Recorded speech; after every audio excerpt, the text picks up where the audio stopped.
सध्या मराठा आणि ओबीसी अशा दोन्ही आरक्षणांचा मुद्दा पेटलाय। यातून ओबीसी आंदोलकांनी टोकाची पावलं उचलल्याच्या अनेक दुर्दैवी घटना गेल्या या महिन्याभरामध्ये घडल्यात। आताही आपलं ओबीसी आरक्षण संपल्याच्या विचारानं मानसिक तणावात असलेल्या बीडमधील एका ऑटो चालकानं आत्महत्या केल्याची धक्कादायक घटना समोर येते। ही गेल्या महिन्याभरातील तिसरी घटना असून यामुळे ओबीसी समाजामध्ये सध्या प्रचंड तणावाचं वातावरण आहे। आरक्षणाचा मुद्दा इतका संवेदनशील का होतोय की ओबीसीच नव्हे तर अनेक मराठा बांधवांनी यापूर्वी या मुद्द्यावरून आपला जीव सोडणं पत्करलं। आतापर्यंत असं पाऊल उचलणाऱ्या मराठा आणि ओबीसी बांधवांची संख्या ही नेमकी किती आहे, त्याची तीव्रता किती आहे आणि ही एका भीषण भविष्याची नांदी आहे का, सगळं पाहूयात या व्हिडिओच्या माध्यमातून। नमस्कार, मी गौरी आणि तुम्ही पाहत आहात प्राइम टाइम महाराष्ट्र। सुरुवातीला एक महत्त्वाची आठवण, तुम्ही जर अजूनही आमचं चॅनल सबस्क्राइब केलं नसेल तर ते जरूर करा। बीडचे आत्माराम भांगे हे व्यावसायिक ऑटो चालक होते। त्यांना दोन मुलं, आदित्य आणि आदर्श अशी दोन मुलं होती आणि दोघांचेही शिक्षण पूर्ण होऊन ते पोलिसांमध्ये भरती होण्यासाठी मेहनत सुरू होती। मात्र काही दिवसांपासून ओबीसी आरक्षण संपल्याच्या विचारानं ते तणावात होते। कुटुंबियांनी दिलेल्या माहितीनुसार भांगे हे घरामध्ये शांत आणि गप्प राहू लागले होते। सतत आता मुलांना आरक्षण नाही, नोकरी लागणार नाही अशा विचारामध्ये, अशा अस्वस्थतेमध्ये ते दिसत असल्याचं सांगितलं जात होतं। पत्नी आणि मुलगा शेतामध्ये गेलेले असताना एकदा आत्माराम भांगे यांनी घरातच टोकाचं पाऊल उचललं। यावेळी त्यांनी साडीनं गळफास घेत आत्महत्या केली। शेतातून परतलेल्या कुटुंबियांना ही धक्कादायक बाब लक्षात आली। घटनेची माहिती मिळताच परळी ग्रामीण पोलीस ठाण्याचे अधिकारी घटनास्थळी दाखल झाले। प्राथमिक तपासामध्ये भांगे यांच्या खिशात एक चिठ्ठी सापडली आणि यामध्ये जे लिहिलेलं होतं ते पुढची दिशा दाखवतं। यामध्ये असं लिहिलेलं होतं की ओबीसी आरक्षण संपल्यामुळे मी आत्महत्या करतो आहे। या आधारे पोलिसांनी आकस्मिक मृत्यूची नोंद केली आणि पुढील पोलिसांचा जो काही तपास आहे तो सध्या सुरू आहे। या घटनेमुळे संपूर्ण टोकवाडी परिसरामध्ये सध्या हळहळ व्यक्त होते आणि ही या महिन्यातली तिसरी घटना असल्यामुळे आणखीनच चिंता व्यक्त होते। मराठा समाजाला कुणबी प्रमाणपत्र देऊन ओबीसी कोट्यामध्ये समाविष्ट करण्याच्या सप्टेंबर 2025च्या जीआर नंतर भीतीमुळे ओबीसी समाजातील एकूण 7 तरुणांनी ओबीसी आरक्षण जाण्याच्या भीतीने आत्महत्या केलेल्या आहेत, अशी माहिती मुंबई हायकोर्टामध्ये दाखल झालेल्या ओबीसी संघटनांनी दाखल केलेल्या याचिकांमधून समोर आली। आत्महत्येच्या या घटना या मुख्यतः मराठवाडा आणि विदर्भातील जिल्ह्यांमध्ये घडल्याचं पाहायला मिळतं। मात्र ताज्या घटनांमध्ये खालील नावं ही प्रमुख आहेत आणि ती प्रमुख नावं 3 आहेत।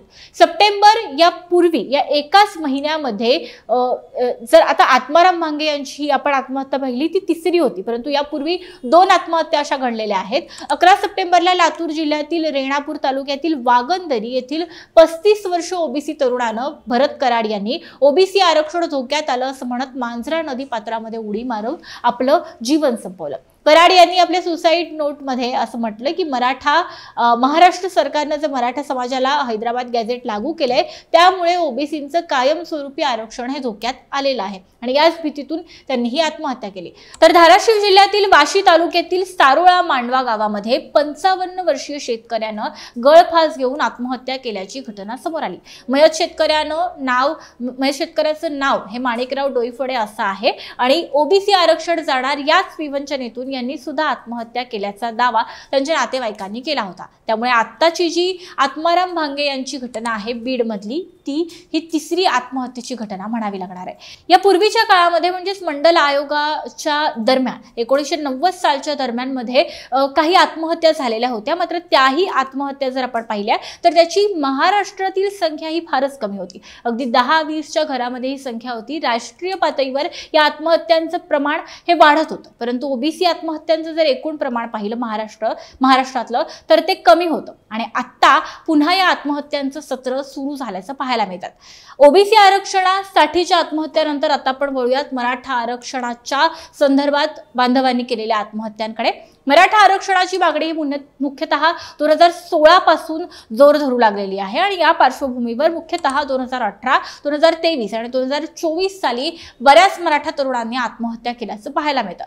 महाराष्ट्र सरकारच्या आकडेवारीनुसार सप्टेंबर 2025 पर्यंत एकूण 254 मराठा तरुणांनी आरक्षणाच्या मागणीसाठी आत्महत्या केल्याची आकडेवारी समोर येते। यापैकी 158 कुटुंबांना प्रत्येकी 10 लाख रुपयांची मदत करण्यात आलेली आहे, तर 96 प्रकरणांची प्रक्रिया ही अद्यापही सुरू आहे। या आत्महत्यांमध्ये बहुतेक तरुण हे 18 ते 35 या वर्ष वयोगटातले आहेत आणि त्यामुळे बेरोजगारी, शेती संकट आणि आरक्षण न मिळालं या नैराश्यातून या आत्महत्या झाल्याचं समोर आलेलं आहे।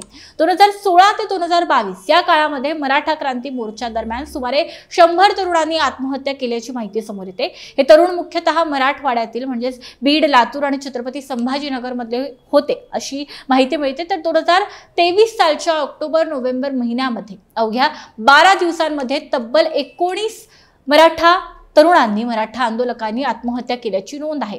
जरांगे पाटलांशी संबंधित असलेल्या या बीड, जालना आणि हिंगोलीतील मराठा तरुणांनी त्या काळामध्ये आत्महत्या केल्याचा हा धक्कादायक आकडा समोर येतो। तर 2024 आणि 25 दरम्यान हिंगोली, बीड आणि सोलापुरातील सुमारे 135 मराठा तरुणांनी आत्महत्या केल्याची माहिती मिळते। म्हणजे आतापर्यंत हा आकडा एकूण 254 वर पोहोचलेला आहे आणि विशेष म्हणजे या सगळ्या मराठा आत्महत्यांपैकी 70% आत्महत्या या मराठवाड्यातील असल्याचं समोर येत आहे। ही सुद्धा एक अत्यंत चिंताजनक बाब आहे। दरम्यान आकडेवारीमध्ये अंशतः काहीसा बदल असू शकतो, परंतु आतापर्यंत ही जी आम्ही तुम्हाला आकडेवारी सांगितली ती अत्यंत चिंताजनक आहे, हे नक्की आहे। एकंदरच उपलब्ध असलेली ही माहिती पाहता आरक्षणाच्या मुद्द्यातून आणि भविष्याच्या तणावातून अनेक तरुण आपलं जीवन संपवत आहेत। राजकारण्यांसाठी हा केवळ टोलवाटोलवीचा, क्रेडिटचा आणि राजकारणाचा विषय असला तरीही अनेक जीव हे आतापर्यंत यामुळे गेलेले पाहायला मिळतात, मग समाज कोणताही असो। त्यामुळे याकडे गांभीर्याने पाहण्याची, सर्वसामान्यांपर्यंत आरक्षणासंदर्भातील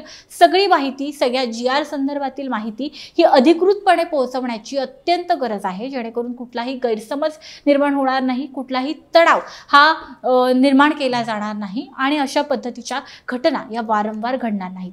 या संदर्भातल्या तुमच्या ज्या काही प्रतिक्रिया असतील, तुमच्या ज्या काही भावना असतील त्या आमच्या कमेंट बॉक्समध्ये सांगायला विसरू नका। व्हिडिओ महत्त्वाचा वाटला तर लाईक करायला विसरू नका।